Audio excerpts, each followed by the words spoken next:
Hi everyone, I'm Autistic Ange. This is a podcast for adults who recently found out they're autistic and are looking for other autistic people like them. I am doing much better today. Not that anybody asked, but I have not had my routine interrupted today. Nothing unexpected is happening. My predictable day is going the way that it is supposed to go, and that just makes me feel very orderly and not frustrated and focused. It's just nice to have predictable days. I don't care that ordinary people find those boring. I like them because I already know I don't handle unexpected things very well, so I can pretty much predict the way my mood's going to be as long as the day goes the way I want it to. Oh, geez. But anyways, I wanted to get back on and record another episode because this was something that happened like earlier today, and it just got me thinking. And I was wondering, like, does this happen to other people? Is this an autistic thing? I think it is, from what I am learning, but I'm not completely sure. This is basically just not knowing what to say to people in certain situations. I suck at this, and I know it like falls into the communication category, the social anxiety category. I just feel like all this shit is just one big issue. It just seems like each issue runs into the next one and runs into the next one, if that makes any sense. But yeah, so I hope somebody can relate to this and let me know, like, is this autism or not? Is it just like neuroticism and it doesn't have to be an autistic thing? But some examples. So there's this client that I have. He's a regular client, and he emailed me earlier and asked if I wanted to work with him in his new business. So he is a one-stop shop for authors. You can go to him and get your book edited and proofread and a cover designed and formatting all in one. So he has handpicked some of us to work with him because we do good work. And I was like, wow, he thinks I'm good enough to like work in his business with him? That's so weird, because I don't think I'm good enough. Oh my God. I mean, I know I am, but I'm not. I don't know. Whenever somebody like invites me or gives me not like, or I guess I should say, sorry about the words, they're not good. But like whenever somebody gives me an opportunity that I don't think I would ever get, like I think that, oh, that's just something that other people get to do or get to, have, not me. So he emails me and he explains what his business is, when he is launching it, what the name of it is. It sounds like a good deal. Like the pay's good, and he's just trying to finalize it to get it, up and running. And I don't know what to say sometimes, because he emailed, it was this big email. And when I email, I am lucky if I can construct like 2 sentences. Like I am having a hard time even fucking talking right now. But so when somebody emails me, well, let's first take like the opportunity thing. When I saw that, I almost was like, are you sure you meant to email me and ask me if you wanted me to work on your business in your business, or whatever the fuck the term is? But then I thought that's probably not a good idea. But the size of his email, it was just big, and I don't write big emails anymore. I used to do that in like other jobs, but I don't email people like that anymore. So when I do, it's like a couple of sentences to clients. And I wonder, am I supposed to write something back as long as what they wrote? Will it seem weird or rude if I only send a couple of sentences back. And then, like, how do I properly thank him and let him know how grateful I am that he offered this to me? Because I sometimes feel like the words thank you just aren't enough. And feelings are like, I am such a deep feeler. When I feel appreciation and gratitude, I just really want that other person to know, like, this is exactly how I feel because of you. So thank you. Like, I want them to know. I think that's just, I don't know. Is that normal?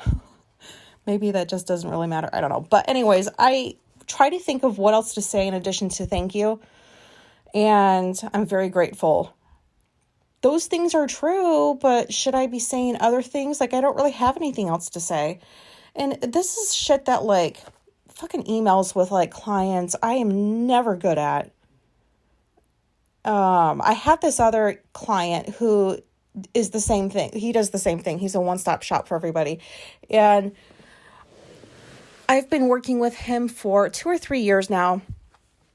So on Upwork, because these are where my clients are, Upwork is great. I don't have to talk to anybody on the phone. I don't have to do any Zoom, meetings or whatever. We just communicate via email and that's it. And I fucking love it. But I also don't, because just communicating is so hard to do. Like, I'm having a hard time doing right now. But this other guy, when I was about to have my surgery, he had emailed me because he had sent me this book, and he always gives like 1 week deadlines, and I never need that long. I always like send them back after like a couple of days. And this time was the first time that like I had it. It was day 6 and I still had the book. And that was like when I was in the ER and I had just found out that I have that huge cyst in my stomach or in my ovary or whatever. And so I hadn't had time to get to his book. So he emailed me and he's like, hey, I just wanted to see if everything's okay. And my first response or reaction, I guess I should say, is like, I still have 1 more day. Like, that's a deadline. Like, why the fuck is he like emailing me now, asking me like if everything's okay? And then my wife was like, it's probably just because it's unusual for you and that's never happened before. And he's just curious and wants to make sure you're okay. And I wish I could view things initially like that, but I don't. So I wrote him back, and I don't like to share things with pretty much anybody, but I wanted to let him know, like, this is why, it's been taking me so long. So I told him, and, I kept it to like a short paragraph. And so he emails back and he's like, oh my gosh, like, that's horrible. I'm going to keep you in my prayers. And then, a week or 2 goes by and I hadn't gotten a surgery date or anything, and he hadn't heard from me. So he emailed again and he's like, hey, how you doing? Is everything okay? Did you get a date yet? This is normal stuff, but this is like, I'm not used to clients emailing me and asking me about how I'm doing personally. I don't like it.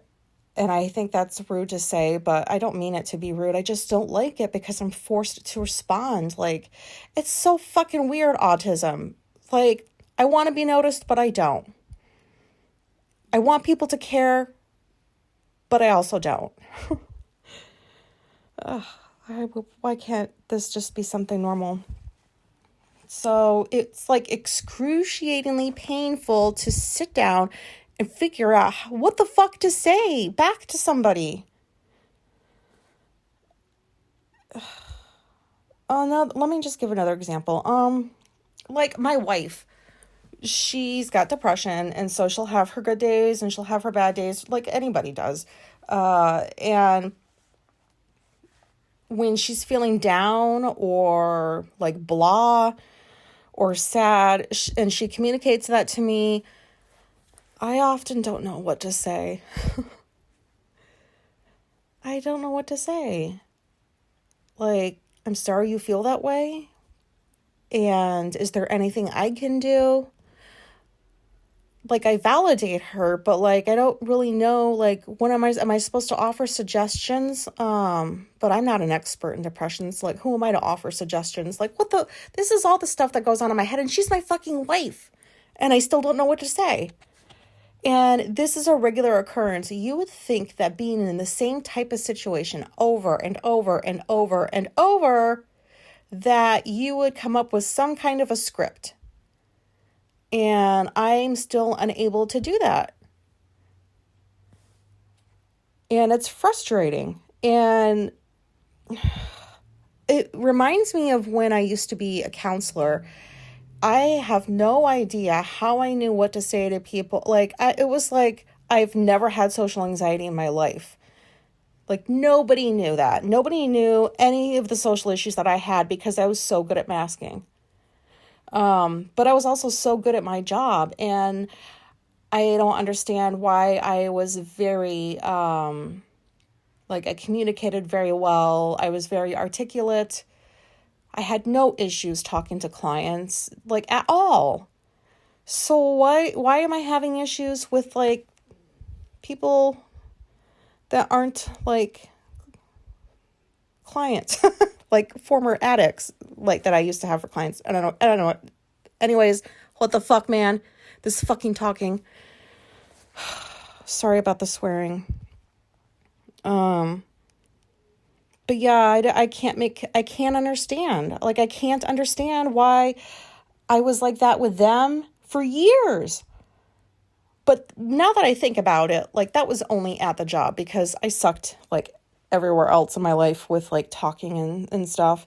I used to get my hair cut by other people. I think I've mentioned that before. I used to have, what do you call these people? Hairdressers, hair cutters? I don't know.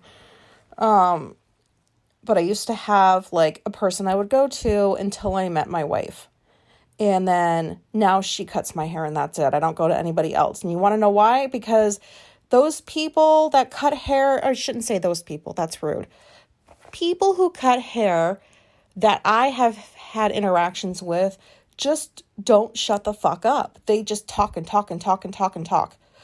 And I don't know if, people feel like they have to talk to the customer or what, or they want to. Is it some expectation that when you go to get your hair cut, you're supposed to engage in a conversation with the person who's cutting your hair? I hate it. I've always hated it. And it's been like that with every person I've ever had. And it's not like I would go from person to person. I would find the one person who cut my hair the way I liked, and I would just keep going back to that person until they moved away or left the profession, or I don't know. And then I would have to go search for a different one. But they just always wanted to talk, and I just wanted to sit there and have my hair cut and not look in the weird fucking mirror, and make eye contact with I didn't want to do any of that. And I thought it would be rude to just say, don't talk to me, please. Just cut my hair and then I want to go. I would not know what to say when they would start talking about their personal lives. Oh, yesterday my son did da da da da da da da. And oh, that's great. I don't know your fucking son. Why would I say that? I don't know your son. Why do I need to hear this? Am I just a rude fucking bitch? It's just, please be quiet. I don't view silence as rude. Just cut my hair and don't say nothing. So anyways, I will never ever go back to anybody else. Unless my wife dies or something like that. But I will never go and get my hair cut by anybody else. No, because I like to have the same haircut. My wife knows how to do it. And I don't mind talking to her. People who would come to the house to fix things, maybe there were have an electrical issue, or there was an issue with the heat one time. And I don't know what the protocol is with people who come to fix things in your house. You supposed to follow them around? Are you supposed to talk with them? Is it rude to just let them go down in the basement and do their thing? Am I supposed to go down with them? I know this is also I don't know what the rules are, because I did an episode on that, because I don't know. What do you do when somebody comes and fixes something? Are you supposed to talk to them? And so I dread days like this because my wife works outside of the home and I do not. Therefore, I know it's my responsibility to get these things taken care of, because I have the time to. And I dread it whenever it happens. It's not often at all. And I've had stuff like this happen over the years multiple times, just like anybody else, and I still have no idea what I'm supposed to do. Like, all I do usually is like, do you want anything to drink? Did you like a bottle of water? Like, I feel like, should I offer them something to drink? Is it rude? Like, I don't know. I don't know what to say. There's this lady that lives down at the end of my street next to Nadine, which I've mentioned her before. She's her next door neighbor. And during the winter, like, my wife and I are like, we just go and snowblow people's driveways because my wife likes to snowblow, and we like to be like conscientious and friendly neighbors, you know? Like, I like shoveling snow for people, especially older people who can't shovel their own snow. I like to do that for them. You know, like, especially the elderly, like 70s, 80s, like, you have lived a long life. You deserve not to ever shovel snow again. But so when it snows really bad, we'll just go up and down the street and go to the driveways of the people that we know. Sometimes if it's really bad, we'll do the ones that we don't know. But so we'll go down to the end of the street and do Nadine's driveway while she's at work, so that she can get in when she gets out of work. She can get into her driveway easy. And we do the ladies next door too, because she's on the corner. So when the plows go by, she gets all of the fucking snow. Not just what's on our street. And that's got to be annoying. So, like, we just started doing her driveway. And after, like, the first year of that, I remember, like, getting the mail from my mailbox, and I saw a card, and it was a thank you card to us for shoveling her driveway during the winter. And she had a gift card in there for us too. So, oh my God, like, you know, when people get gift cards, don't they usually feel happy that they've been given money to go buy whatever they want at whatever the gift card is for? What, you know, as soon as I saw that gift card, I freaked out. I was like, why? Why did she give a gift card? Because am I supposed to say thank you? And my wife didn't know either. So this really can't just be an autistic thing, right? Like, is it?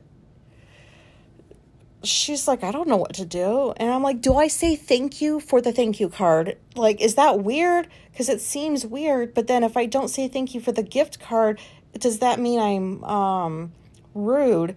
And what if I don't see her for like 2 months and then I see her? Do I say, hey, thanks for that card you gave us in the gift card? Like, is that a normal thing to say? Or I don't know. I just know that it's usually not a normal thing to open up a card from somebody that's thanking you for helping them with somebody and then have anxiety as soon as you see like cash in there, you know? That can't be a normal reaction. But that's the reaction I have. And, you know, she's done it, I think last year was the 3rd year she did it. And I still haven't figured this out. So I just pretend like nothing happened. Holy shit, man. How did I get this far in my life? When somebody's pet dies, like our friends, Nadine's dogs died a couple of years ago. Like, one died and then 6 months later, the other one died.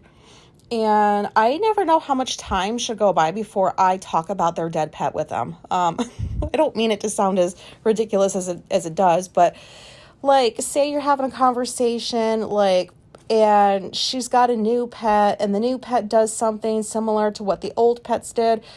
And maybe I say something like, oh, that reminds me of when Morgan did this, and this, or whatever. I can't help but, like, these things just come out of my mouth, and I don't think before I speak sometimes. But, like, how much time is supposed to go by before I can mention the dead pet? Am I not ever supposed to mention the dead pet? I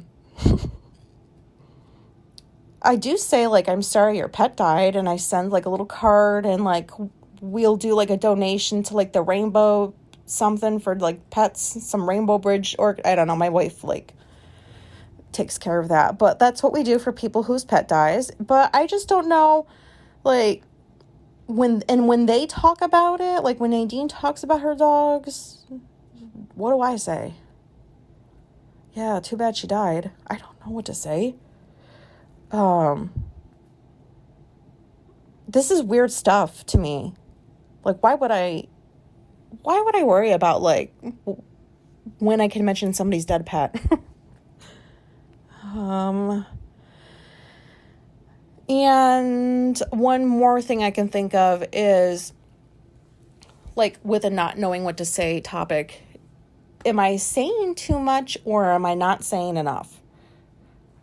An example I can think of is, like, when I do this, like, with almost everybody, but the last appointment I had with the lady that did my surgery, she was talking about something, and then I was like, oh, like, I got this book about menopause, and it said this, and this, and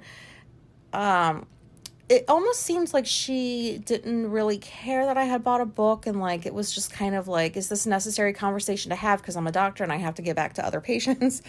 I just thought to myself, maybe I shouldn't have said that because, like, it's not relevant and she doesn't care. And whenever I'm explaining something to someone and I feel like they just aren't understanding, I will give as much detail as possible to the point where somebody would be like, I don't really need to know all of that. Well, if you would understand me, then I wouldn't have to say it all. But sometimes I just offer all the details and nobody asks me for them. I'm that kind of person that has a hard time getting to the point because I have to provide context because I think that person needs to know, this situation happened because of all this, like, do you know what I mean? So I've been told before that, like, you explain way too much detail that is unnecessary, or I don't talk enough or say enough about something, because sometimes I'll have those days where I just cannot talk. And I don't mean like sucking at talking. I just mean like I can't talk. Like I don't feel like talking very much that day. And when I used to work for other people, that's where people would notice the changes in behavior, and they'd be like, oh, like, you're not very talkative. And I would just answer their questions and let them know, like, I'm really busy right now, instead of just telling them, like, I don't feel like talking. Or my wife would, like, want to know about my day, and I don't really have much to say. I don't say anything. Like, and that used to come off as, like, rude, or, like, I was withholding, or, like, I didn't trust, like, sharing things, but that wasn't the case at all. It's just sometimes, like, I just can't say all the things. And I feel like there's no in between. Either I say everything or I say nothing. And I don't know really what the between is. I'm sure, like, I hang out there most of the time, but I really don't know, like, how I get there, if that makes any sense. But yeah, so that guy emailed me earlier, and I sat for 20 minutes trying to figure out how to type, like, 2 sentences back to him, like, what to say. I don't know what to do about this. I have always been like this. I don't know if it's going to change. I would like to get a gift card one day in the mail, and it's not for my birthday, and it's not for Christmas. It's just for something like shoveling your driveway, and I would like to see that gift card and think, oh, how nice of them, instead of, oh, no. This is fucked up. like I have to laugh about it. This is fucked up when I think about it, but it's also hilarious because really, I just don't know what to say. Anyways, if there's anybody out there that is like this, or knows if this is, like, primarily an autistic thing or not, like, I would love to know. But that's all I've got. So sorry if I was all over the place. This was just me recording to an app on my phone, hoping people find me and listen and relate, and hopefully have a similar experience to the one I had when I heard myself on somebody else's podcast. Okay, bye.